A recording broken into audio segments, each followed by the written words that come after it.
Larry here from TechPlan30.com. Wanted to talk to you today about Google. Now, quite a while ago I said that I was going to do a video with regards to Google, and I've done a little bit of research, but in the grand scheme of things there's far too much information to try and cram into a video with regards to Google. But I'm going to try and highlight especially the most recent events that have materialised about Google.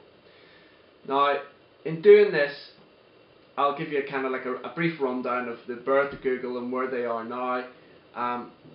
And you only have to look around different videos on YouTube, that type of thing, to see people's general consensus about Google, how they view it, whether they love Google, whether they hate Google, whether they think Google have got too much power.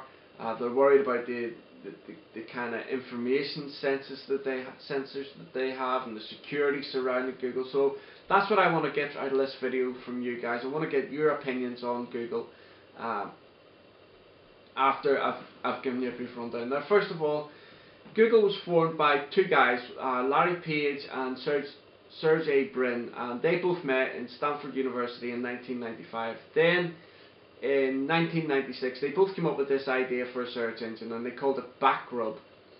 Then in 1997 they changed the name of Backrub to Google, but the original spelling of it was G-O-O-G-O-L, which was kind of like, it's a play on a mathematical binary term. So the binary term is 1 and then 100 zeros, and it was kind of like their concept behind that was they were going to basically develop a filing system for the infinite amount of information that you can find on the internet. Hence what Google is now. I mean, you can find anything on Google, and it's in a pretty regimented filing system.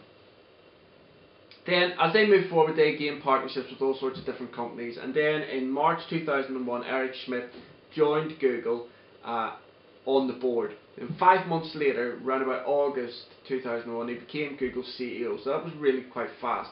Now, prior to that, Eric Schmidt had been in various different technology companies. And for me personally, if there is any problem with Google, or you want to say that there are problems with Google and they're too powerful, for me personally, this is where it comes from. Not necessarily the two people that founded Google, but Eric Schmidt.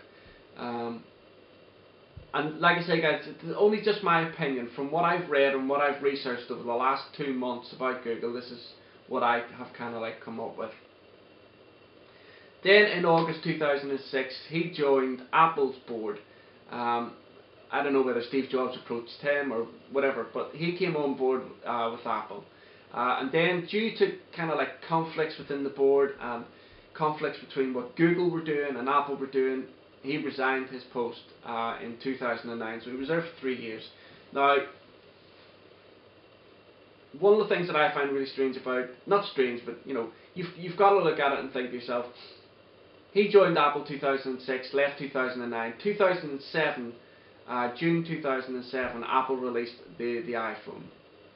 He comes away from Apple then, 2009, because of the conflicts and all the rest of it, in the interest between the two companies.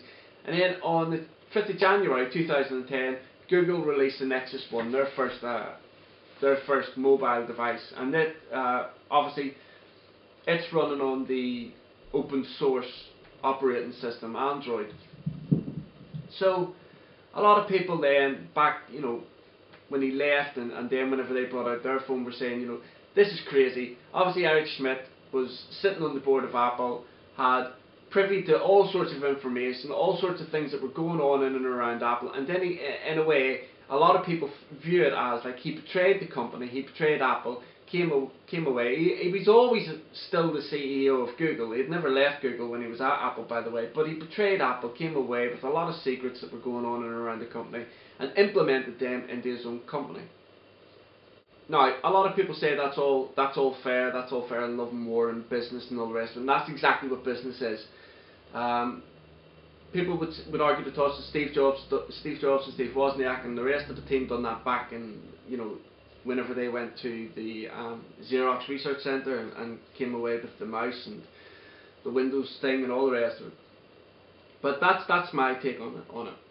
Now, there's no denying the fact that Google now have got you know, they state on their website they've got something like over 3 million business apps that can be implemented in certain people's business that are related to Google in one way or the other. Then, you know, the ordinary user, we've got Google Mail, Google Calendar, Documents, YouTube for the videos, Maps, Google Earth, loads and loads and loads of different things that are run by Google and are taken into control by Google. Now, just recently here in the UK, you know, the Street View thing, the car goes around and takes all the Street View. That had picked up a lot of unsecure Wi-Fi networks and was taking things like their emails, their email addresses, the actual emails that were sent from that particular Wi-Fi network. And this car, this vehicle that's going around is pulling off all this information, keeping it, so, you know, bank details and all the rest of it. They say bank details weren't included in it, but, you know, who's to argue with them? And this is the other thing about it as well. Google have come out now with a statement saying that we're very, very sorry, we didn't know that was happening, but now that we do know what's happened, we're going to delete all the information and we can promise it's never going to happen again. Well, I've got a couple of problems with that. How can they promise it's never going to happen again if they claim they didn't know it was happening in the first place? Surely if they didn't, you know, so the next time they come up with a new venture, because Street View, don't forget, is an addition onto Google Maps.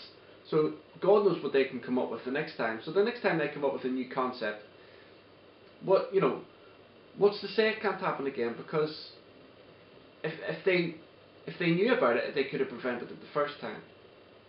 So but like I said, you know, this is where my problem lies. Who's gonna know for definite whether Google and Eric Schmidt have actually deleted the information, got rid of it, and aren't going to use it to any specific benefit for Google? Now, I don't know personally what type of benefit they could use that information, but nevertheless, it's information that people didn't want. And I know that we can all turn around and say, well, you know, those people shouldn't have had an unsecure Wi-Fi network. But, you know, guys, there's a lot of elderly people now are trying to log on. I mean, the day that we live in now, I mean, we have digital TV. A lot of people, elderly people, haven't got a clue what digital TV is, but it's the only way that you can watch TV now in this country by having a set-top box. And that was all, you know, when the changeover happened in this country, a lot of elderly people didn't really know what was going on, but they had to kind of go along with it. And it's the same with the internet now.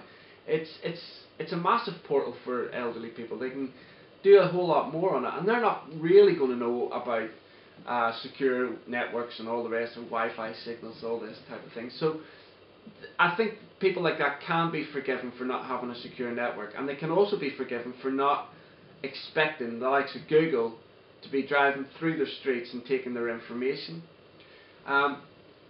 Anyway, guys, like I said, I could talk on about Google, all the different things that they do, the good things they do, the bad things they do, and the unrest and unsettlement that they cause throughout a certain part of the tech community. But I want to know from you guys, what do you think about Google? You know, the partnership program that they have on YouTube, you know, they're generating a lot of money. They're generating a lot of jobs and stuff like that as well for people like me and all you guys out there on YouTube that are partners. You know, you're earning money. We're all earning money through YouTube or Google. That's not to say that you have to like Google just because you're earning money from them. That's not strictly the way things work. Anyway, guys, thanks very much for watching the video. I look forward to seeing you in the next video. Leave any comments down below in the box. Let me know what you think about Google. Have you got any, you know, side issues with Google or anything at all like that? And don't forget, you can follow me on Twitter at iHarrison30. Thanks very much, guys, and I look forward to seeing you on the next video. Bye.